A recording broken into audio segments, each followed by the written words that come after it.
हमने last video में ही discuss किया था कि बॉल्डनेस में मिनॉक्सिडिल या फिनेस्टेराइड किस तरह से हेल्प करता है। आज हम इस वीडियो में बात करेंगे कि platelet rich plasma therapy baldness के लिए कैसे बेनिफिशियल होती है।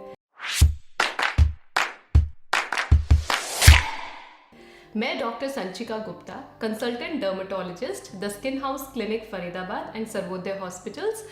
आज इस वीडियो में मैं डिटेल में डिस्कस करूंगी प्लेटलेट रिच प्लाज्मा थेरेपी के बारे में। What is platelet rich plasma therapy? Platelet rich plasma therapy को हम शॉर्ट में पीआरपी भी बोलते हैं। पीआरपी एक बहुत ही सिंपल क्लिनिकल ट्रीटमेंट है। क्योंकि हमारा आज का टॉपिक पीआरपी इन हेयर लॉस है, तो इस वीडियो में हमारा ट्रीटमेंट एरिया स्कैल्प रहेगा। What are the indications of PRP treatment in hair loss? PRP का सबसे अच्छा रिजल्ट हेरिडिटरी हेयर लॉस यानी कि एंड्रोजेनिक एलोपेशिया में देखा गया है, जिसे हम फीमेल पैटर्न बॉल्डनेस या मेल पैटर्न बॉल्डनेस कहते हैं। इस एलोपेशिया में PRP सिर्फ हेयर लॉस को प्रिवेंट ही नहीं करता, बल्कि हेयर ग्रोथ को प्रमोट भी करता है। इसके अलावा PRP को हेयर ट्रांसप्लांटेशन के बाद भी परफॉर्म किया जाता है, ताकि ट्रांसप्लांटेड हेयर फॉलिकल्स का ग्रोथ प्रमोट हो। PRP का इस्तेमाल स्ट्रेस रिलेटेड हेयर लॉस यानी कि टीलोजन एफ्लूवियम या फिर ऑटो इम्यून हेयर लॉस जिसे एलोपेशिया एरिएटा कहते हैं, इसमें भी किया जाता है। ऑल्दो इनफ एविडेंस नहीं है to prove its efficacy, but PRP इसमें भी बेनिफिशियल रहता है। How is the procedure performed? PRP 3 simple steps में परफॉर्म करते हैं। सबसे पहले स्टेप में आपका ब्लड विदड्रॉ किया जाता है, यूजुअली फ्रॉम योर आर्म।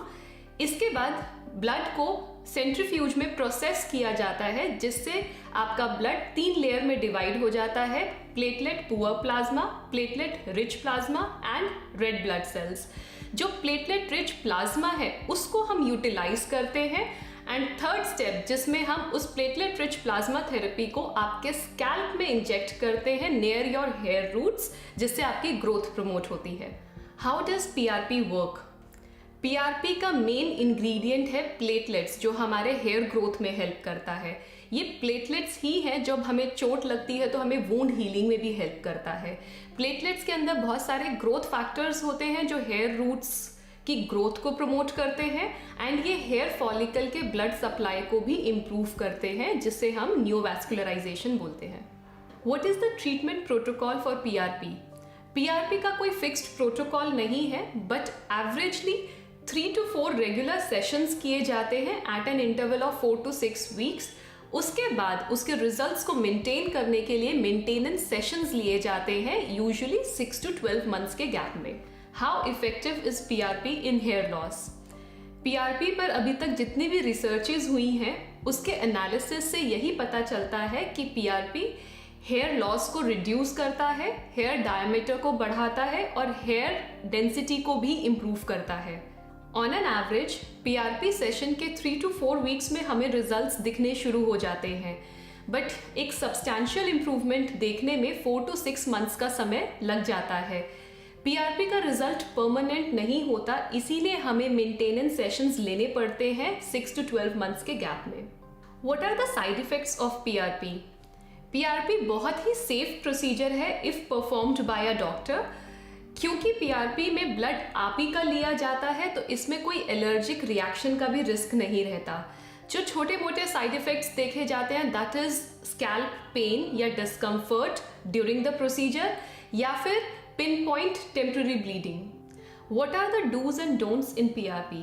इसको मैं 2 हिस्सों में डिवाइड करूंगी। PRP के प्रोसीजर से पहले कुछ dos and don'ts and PRP के प्रोसीजर के बाद के dos and don'ts.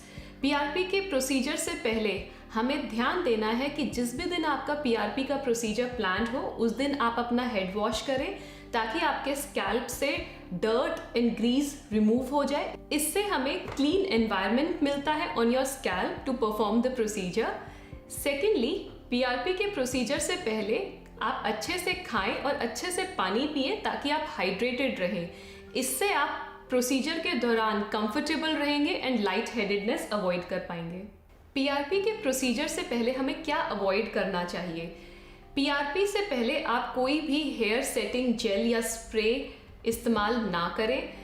Secondly, smoking या हेवी ड्रिंकिंग को भी अवॉइड कीजिए। Now coming to dos and don'ts after procedure. PRP के प्रोसीजर के बाद आप अपना नॉर्मल एक्टिविटी रिज्यूम कर सकते हैं। पीआरपी आपको किसी भी तरह से नेगेटिवली इम्पैक्ट नहीं करता। इसके बाद ना तो कोई फटीग या ड्राउजीनेस होता है, तो आप अपनी नॉर्मल एक्टिविटी को जितना जल्दी हो सकता है आप रिज्यूम कर सकते हैं। एंड इन फैक्ट पीआरपी के सेशन के बाद आप अपना हेड वॉश भी कर सकते हैं as per your schedule. There is no restriction at all.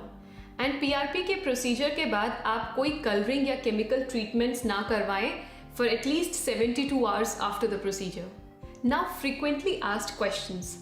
PRP किन लोगों को नहीं करवाना चाहिए?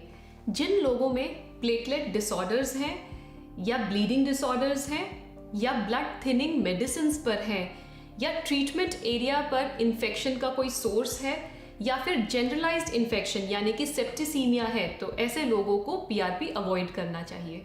Now a very important question, PRP के एक सेशन का कॉस्ट क्या रहता है? पीआरपी का कॉस्ट डिपेंड करता है ट्रीटमेंट एरिया पर एंड इसका प्राइस वेरी करता है from place to place. On an average 5,000 to 10,000 इसका कॉस्ट रहता है per session. Now coming to our last question, hair loss के अलावा पीआरपी को किन किन प्रॉब्लम्स में यूज़ किया जाता है?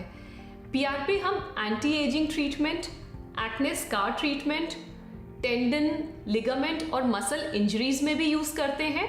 इसके अलावा आर्थराइटिस या फिर पोस्ट सर्जिकल हीलिंग में भी यूज़ करते हैं। आई होप कि इस वीडियो से आपको पीआरपी के बारे में ज़रूरी जानकारी मिली होगी।